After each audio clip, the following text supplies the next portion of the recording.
Deus une um homem e uma mulher, e ele diz, deixará o homem seu pai e sua mãe, se unirá a sua mulher, e os dois se tornarão uma só carne.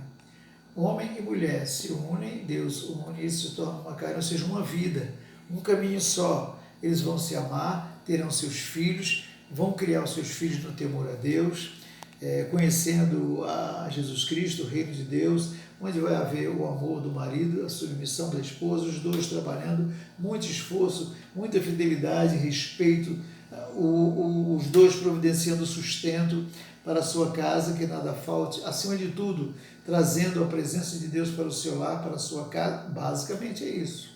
Quando nós saímos desses princípios que Deus estabeleceu na sua palavra, quando falta o amor, a fidelidade, o respeito, o cuidado um com o outro, o zelo, aí vem o divórcio, vem a separação, vem a dor, vem a perda, os filhos ficam abandonados, sofrendo, vai filho para um lado, filho para o outro, como nós sabemos. Então, Paulo, aqui no capítulo 7, ele dá passo a passo, leia com calma, que eu não tenho tempo para isso agora. Eu dei só uma geral, porque foi Deus quem preparou a família, Deus instituiu a família, e através da família Ele nos dá nossos filhos, nossos netos, que vão viver também da mesma forma, abençoando a muitos. No capítulo 8, 9 e 10, esses 3 capítulos, Paulo dá um ensinamento muito forte para eles, você lê também aí, não tem como tocar nesse assunto aqui, só um finalzinho. Ele fala sobre muitos deles, devido às suas práticas na cidade de Corinto, como nós falamos no início, uma cidade idólatra, tinha muitos ídolos ali, adoravam muitos ídolos, e a sua adoração totalmente imoral, pervertida. Muitos deles estavam em dúvida, estavam comendo coisas sacrificadas a ídolos, tendo ainda objetos, ídolos em casa, e Paulo ensina que tudo isso tem que ser retirado da nossa vida, porque quando nós conhecemos a Jesus, nós entendemos que Ele é o Criador dos céus e da terra, do universo, que Ele próprio é o Salvador da nossa vida, Ele mesmo veio para nos ensinar o caminho para o céu, Ele mesmo foi àquela cruz, Ele mesmo morreu em nosso lugar, derramou o seu sangue, ressuscitou, voltou ao Pai, está à direita do Pai, onde Ele intercede por nós, prometeu que um dia irá voltar para nos buscar e estaremos para sempre com Ele. Então, meu querido irmão,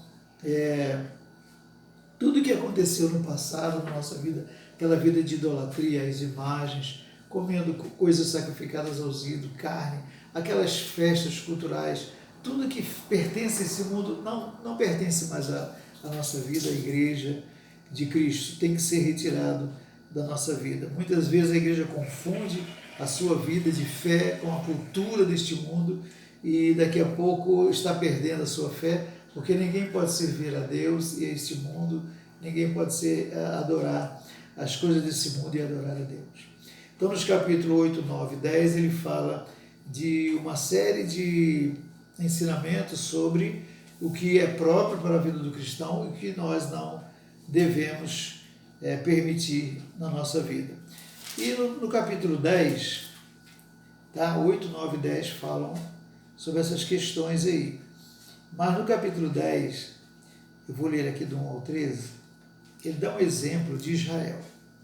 Capítulo 10. Ora, irmãos, não quero que ignoreis que nossos pais estiveram todos sobre a nuvem e todos passaram pelo mar, quando Israel atravessou o mar, tendo sido todos batizados assim na nuvem como no mar, com respeito a Moisés. Quando eles passaram, eles foram batizados, ou seja, consagrados a Deus. Todos eles comeram de um só manjar celestial e beberam da mesma fonte espiritual, porque bebiam da pedra espiritual que os seguia. Deus manda o maná e comeram, e isso unia também com o povo de Deus, bebiam da água que saía da rocha, eram unidos também na sua comunhão com Deus. E a pedra era Cristo. Entretanto, Deus não se agradou da maioria deles.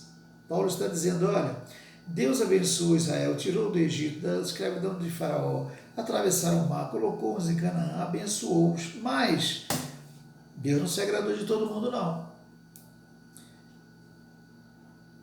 Muitos ficaram prostrados no deserto. Ora, estas coisas se tornaram exemplos para nós, para mim e para você. O que Israel viveu ficou exemplo para nós. a fim de que não cobicemos as coisas mais como eles cobiçaram. Não sejam idólatras como alguns deles, porque está escrito: o povo assentou-se para comer, beber, levantou-se para divertir-se. Queriam nada com Deus. E não pratiquemos imoralidade, como alguns deles o fizeram e caíram num só dia, 23.000. Não ponhamos o Senhor à prova, como alguns deles já fizeram e pereceram pelas mordeduras das serpentes. Nem murmureis, como alguns deles murmuraram e foram destruídos pelo exterminador. Estas coisas lhes sobrevieram como exemplos e foram escritas para advertência nossa, e nós, outros, sobre quem os fins dos séculos têm chegado. Aquele, pois, que pensa estar em pé, veja que não caia. Não vos sobreveio tentação que não fosse humana, mas Deus é fiel, e não permitirá que sejais tentados além das vossas forças. Pelo contrário, juntamente com a tentação, vos proverá livramento, de sorte que o possais suportar. Assim como Israel caminhou do Egito para Canaã, Deus estava presente com eles, deu o mandamento, abençoou, guardou, a roupa dele não se envelheceu 40 anos, as sandálias não se gastaram, Deus alimentou, tinha água, tinha proteção, mas eles olhavam para trás, olhavam para o Egito, e só quem entrou em Canaã foram os que nasceram no deserto. Todos que saíram do Egito morreram, com exceção de Josué e Caleb. Porque Deus é santo, Deus não se mistura com o pecado. Nós não podemos dizer que estamos seguindo a Cristo e vivendo da maneira como o mundo vive. Muitos estão fazendo isso, mas lembre-se, fica esse exemplo. A maioria morreu no deserto, ficou lá, não entraram em Canaã, não desfrutaram das promessas de Deus. Capítulo 11. Está aí no capítulo 11? Estamos terminando aqui. No capítulo 11, também não vou ler nada, Paulo está corrigindo aqui problemas com respeito ao culto. O culto estava sendo feito de qualquer maneira. Tá? Sem reverência, sem ordem, sem respeito, aquele culto assim, as crianças, todo mundo correndo, usando os dons espirituais de qualquer jeito, participavam da ceia como se fosse uma festa, tinha gente bêbada lá na Santa Ceia, e Paulo está exortando tremendamente, ensinando que não é assim que a igreja do Senhor vive. No capítulo 12, Paulo ensina sobre os dons espirituais, que está muito tumultuado aquilo ali, e ele explica que os dons espirituais são do Espírito Santo, não são nossos, os ministérios são do Espírito Santo, não são nossos, os serviços que nós praticamos, o fruto do Espírito que muda o nosso caráter, faz crescer o nosso caráter como filhos de Deus, tudo isso pertence ao Espírito Santo e ele distribui e ele usa cada um de nós conforme ele quer, para que toda a igreja seja edificada, para que tenhamos capacidade de orar, de adorar, de amar, de perdoar, de evangelizar, de orar. Tudo vem do Espírito Santo na nossa vida. E aqui no capítulo 12 ele está corrigindo esses erros e ele conclui dizendo que o resultado de tudo isso é uma igreja forte, uma igreja segura. Ele termina aqui sobre este assunto da ordem no culto, do versículo 27, 12, 27, encontrou aí? Vamos lá? Ora, vocês são o corpo de Cristo, individualmente membros desse corpo. Alguns estabeleceu Deus na igreja, primeiramente apóstolos, em segundo lugar profetas, olha a ordem, terceiro lugar mestre, depois operadores de milagres, depois dons de curar, socorros, governo, variedade de línguas. Porventura são todos apóstolos? Não. Todos profetas? Não.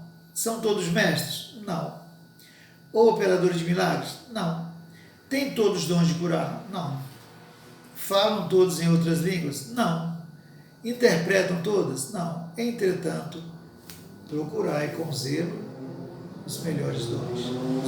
Os dons espirituais pertencem ao Espírito Santo para edificar a igreja, para que nós possamos servir de modo a agradar a Deus. Procurem os melhores dons, com zelo.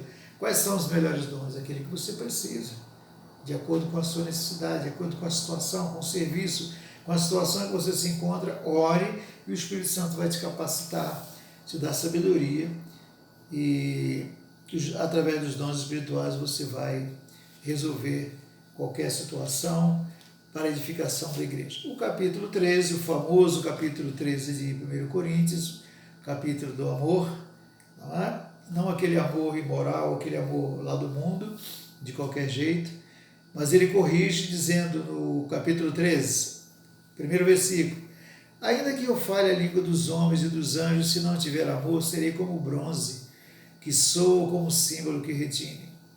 Ainda que eu tenha o dom de profetizar e conheça todos os mistérios e toda a ciência, ainda que eu tenha tamanha fé a ponto de transportar montes, se não tiver amor, nada serei.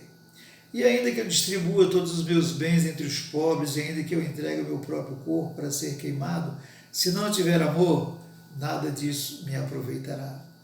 O amor é paciente, benigno, não arde em ciúmes, não se ufana, não se ensoberbece, não se conduz inconvenientemente, não procura seus interesses, não se exaspera, não se ressente do mal, não se alegra com a injustiça, mas regozija-se com a verdade. O amor tudo sofre, tudo crê, tudo espera, tudo suporta. O amor jamais acaba. É o amor de Deus que Ele derramou em nosso coração. O Espírito Santo derrama o seu amor em nosso coração. E com esse ensino, ele corrige a maneira de amar erradamente que a igreja de Corinto estava vivendo e que nós temos que observar também como está o nosso coração. No capítulo 14, ele volta a orientar sobre os dons espirituais, a ordem no culto. O culto não pode ser de qualquer maneira. Capítulo 14, como deve acontecer o culto. Cada um no seu lugar, cada um de acordo com o seu dom espiritual, com o seu trabalho, com o seu serviço, para que todos sejam edificados e Deus glorificado. Capítulo 15, esse capítulo tremendo que o povo de Deus ama, que fala sobre a ressurreição de Cristo. Essa é a nossa vitória. Jesus veio a esse mundo, Jesus morreu naquela cruz, Jesus ressuscitou, ficou 40 dias aqui para provar que Ele é Deus, para que relembrasse aos discípulos as suas promessas se cumpriram nele, voltou ao Pai, está à direita do Pai, conquistou toda a vitória por nós.